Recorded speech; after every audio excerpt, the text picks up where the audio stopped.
सबसे पहले आप सबको जोहार। दुलाहारी की इस पावन धरा को सबसे पहले नमन। साथ ही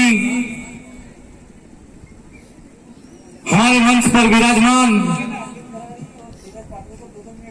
तमाम समाज के उद्धारक, समाज के सुधारक और हमारी आजादी के लिए और हमारे हक अधिकारों के लिए लड़ने वाले तमाम मेरे पुरखों को शत शत नमन जोहार करता हूं। आज के मौके पर यहां पर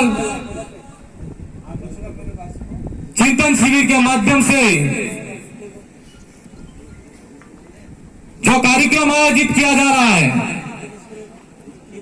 उस कार्यक्रम में बांसवाड़ा, डूंगरपुर और यहां के क्षेत्र के स्थानीय खेरवाड़ा के तमाम वरिष्ठ युवा साथी और मेरी मातृशक्ति, मेरी बहनों, आप सबको मेरी ओर से, मेरी विधानसभा की जनता की तरफ से बहुत बहुत क्रांतिकारी जोहार। वक्तागण आए, अपनी अपनी बात रखी, आप सब सुन रहे हो, लेकिन कुछ समय पहले की जो बात होती थी तो राजनीतिक पार्टियों ने, चाहे वो जितनी भी आई हो गई हो, और उनसे लड़कर हमारे नेता जो बनते थे, उन लोगों ने हमारे समाज के अंतिम सिरे तक जो बैठने वाला भाई है, उस भाई को और उस बहन को और उस युवा साथी को अपने हक अधिकार के बारे में नहीं बताया। अभी हम देखते आ रहे हैं कि कुछ समय से जिस तरीके से यहां पर जो मध्य प्रदेश, गुजरात और राजस्थान के अंदर ही नहीं, पूरे भारत देश के अंदर आदिवासी युवा हो, चाहे वडील हो, चाहे मेरी मातृशक्ति हो या बहन हो, उन सब के अंदर जो क्रांतिकारी भावना आई है, वो भावना वाकई में देखी जाए तो अच्छे अच्छे जो बरगद के पेड़ जो राजनीतिक रूप में स्थापित थे, उन बड़ों के पेड़ को उखाड़ के फेंक दिया। यह ताकत आदिवासी परिवार की ताकत है। आप सब यहां पर विराजमान हो, यहां पर पुरखों की लड़ाई की बात करें तो आज के मौके पर मैं जिस विधानसभा क्षेत्र से आता हूं, उस विधानसभा के अंदर मानगढ़ डैम है, और इस मानगढ़ डैम का इतिहास जिस तरीके से हमारे द्वारा जो हमारी समाज की सर्टिफिकेट लगाकर जो नेता बन रहे हैं, उन नेताओं ने हमारे जो 1507 आदिवासी 1913 के अंदर मानगढ़ की पहाड़ी पर जो शहीद हुए थे, उनको जो अपमानित करने का काम किया है, उस अपमान का बदला आदिवासी समाज कभी नहीं भूलेगा। ये मैं कहना चाहता हूं इस मंच के माध्यम से उनको। पहले चलाते थे, चल गया, लेकिन अब नहीं चलेगा। मानगढ़ की पहाड़ी पर जिस समय गोविंद गिरी महाराज के नेतृत्व में हमारे जो आदिवासी भाई थे, वो इकट्ठा होकर आदिवासियों के लिए स्वराज्य की मांग कर रहे थे,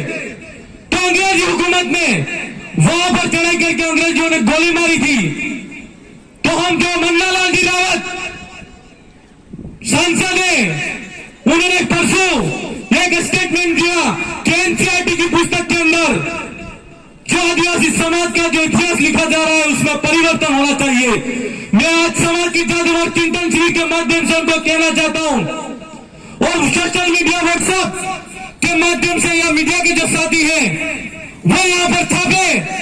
कि उन्होंने जो स्टेटमेंट दिया है वो पाठ्यक्रम बदलने की बात करते हैं, और आदिवासी समाज ने अगर ठान लिया तो निश्चित तौर पर पाठ्यक्रम की बात छोड़ो, आपका इतिहास मिट जाएगा। ये मैं कहना चाहता हूं। हमारे इतिहास को मिटाने की हिम्मत किसी में नहीं है। जो हत्याकांड 1913 में हुआ और 1952 के अंदर हमारे क्षेत्र के एक पीएचडी होल्डर साथी थे, उन्होंने पीएचडी के माध्यम से यहां पर उन्होंने जो आदिवासियों का इतिहास, मानगढ़ का इतिहास उन्होंने लिखा, तब जाकर यहाँ के लोगों को और पूरे देश के लोगों को पता चला कि वो मानगढ़ की पहाड़ी पर हुआ था। ये कोई छोटी बात नहीं है। और आज कोई अगर राजस्थान की विधानसभा में जाकर या कोई हमारा राजकुमार जी रोज जो संसद में जाकर हमारे आदिवासियों के इतिहास के बारे में लिखने के लिए एनसीईआरटी को कहते हैं या लेटर लिखते हैं, तो एक हमारे ही भाई को जो हमारे समाज का होते हुए आदिवासियों के इतिहास को मिटाने के लिए लेटर लिखते हैं, तो बड़ी शर्मनाक बात इससे कोई नहीं हो सकती। हम ये कहना चाहते हैं, आप इतने संवैधानिक पद पर बैठे, पूर्व में प्रशासनिक पद पर बैठे, किस सर्टिफिकेट को लगाकर बैठे थे, ये हम उनसे पूछना चाहते हैं। आज ये आदिवासी समाज देख रहा है, आदिवासी समाज का युवा देख रहा है। और मनोहर जी रावत से मैं पूछना चाहता हूं कि आप जिस पार्टी से आते हो, राष्ट्रभक्ति की बात करते हो, देशभक्ति की बात करते हो, 1913 के अंदर जो नरसंहार हुआ, उस नरसंहार के अंदर हम पूछना चाहते हैं उस देशभक्ति पार्टी से, और आपसे भी पूछना चाहते हैं कि डूंगरपुर का राजा कौन था, बांसवाड़ा का राजा कौन था,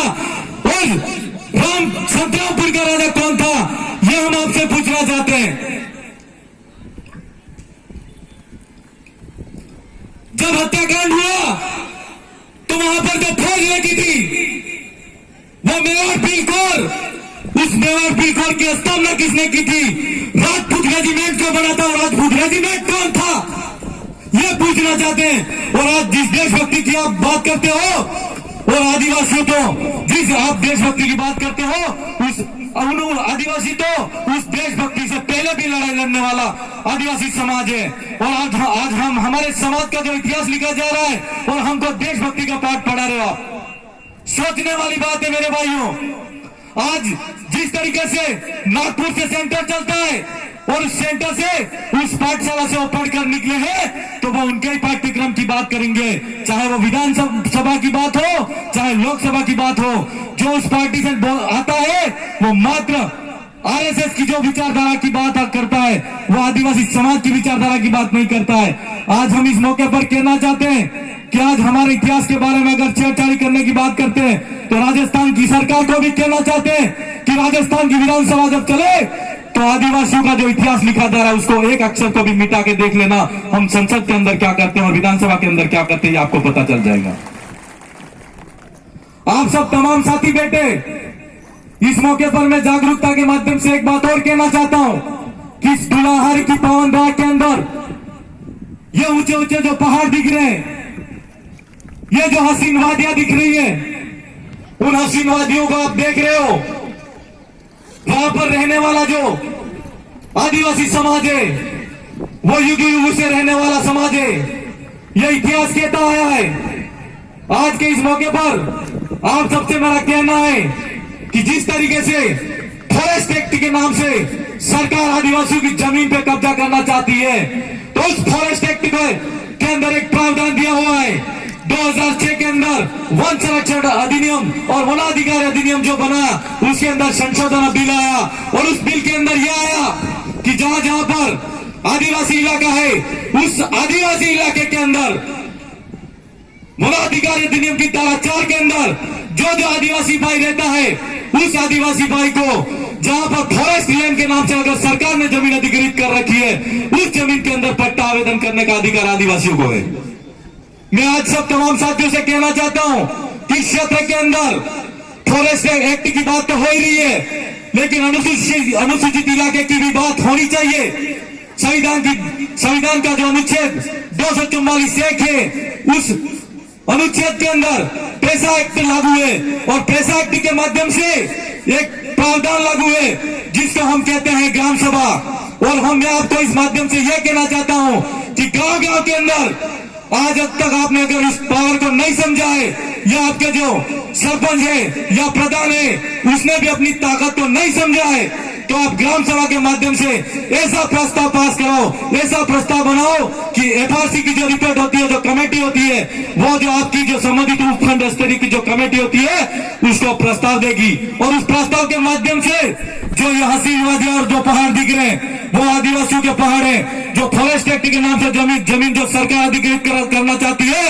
ग्राम सभा का गठन करके उस पर कब्जा करने की तैयारी शुरू कराइए, मैं आपसे कहना चाहता हूं।